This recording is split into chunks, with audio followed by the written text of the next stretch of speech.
If you're over 50, I want you to listen closely to what I'm about to share, because it could be one of the most important 8 minutes you spend this year. I'm going to tell you about a single daily habit, something simple, something free, something almost anyone can do regardless of your fitness level, that researchers and oncologists keep coming back to when they talk about lowering your risk of cancer as you age. It's not a supplement. It's not a diet you've never heard of. It's not expensive, and it doesn't require a gym membership. It's movement. Specifically, walking, done consistently every single day. Now, before you click away thinking, I've heard this before, stay with me. Because what I want to share isn't the vague advice you usually hear. I want to explain why this works, what's actually happening inside your body, and exactly how much you need to do to get the benefit. Let's start with why 50 is such an important turning point. After 50, your body changes in ways that quietly raise your cancer risk. Cell division slows down in some tissues and speeds up in others. Inflammation tends to creep upward. Hormone levels shift. Your immune system, which spends your whole life hunting down abnormal cells before they become a problem, starts to lose a little bit of its edge. Doctors call this immune surveillance, and it's one of your body's best natural defenses against cancer. Here's the encouraging part. Movement directly supports that immune surveillance system.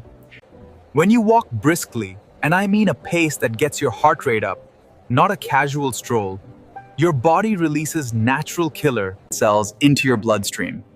These are specialized immune cells whose entire job is to identify and destroy abnormal and precancerous cells before they can take hold.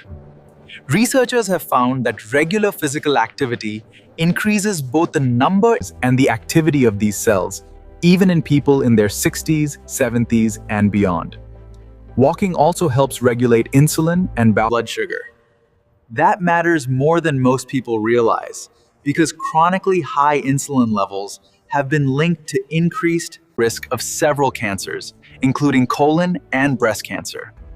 Every time you go for a walk, you're helping your body use insulin more efficiently, which means less of that hormonal environment that cancer cells tend to thrive in.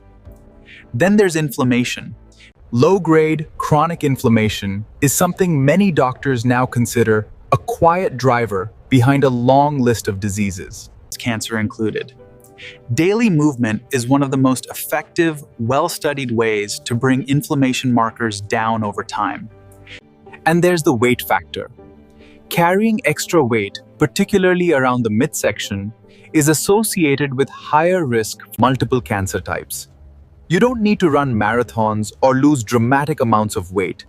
Even modest, consistent walking helps regulate weight and metabolism in a way that adds up significantly over months and years. I think about a patient I'll call Margaret. She came to me at 56, frustrated, telling me she'd tried everything and nothing made a difference. How she felt. We didn't start with a complicated plan. We started with a 15-minute walk after dinner, every night. No exceptions. Within a few months, her energy was up, her blood pressure had improved, and just as importantly, it had simply become part of her day, the same way brushing her teeth is. That's the real goal here. Not a dramatic transformation overnight, but a habit small enough to stick. So how much do you actually need to do?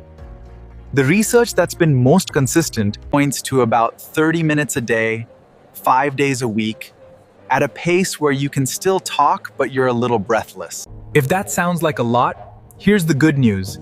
It doesn't have to happen all at once. 3 10-minute walks throughout appears to offer similar benefits to one 30-minute session.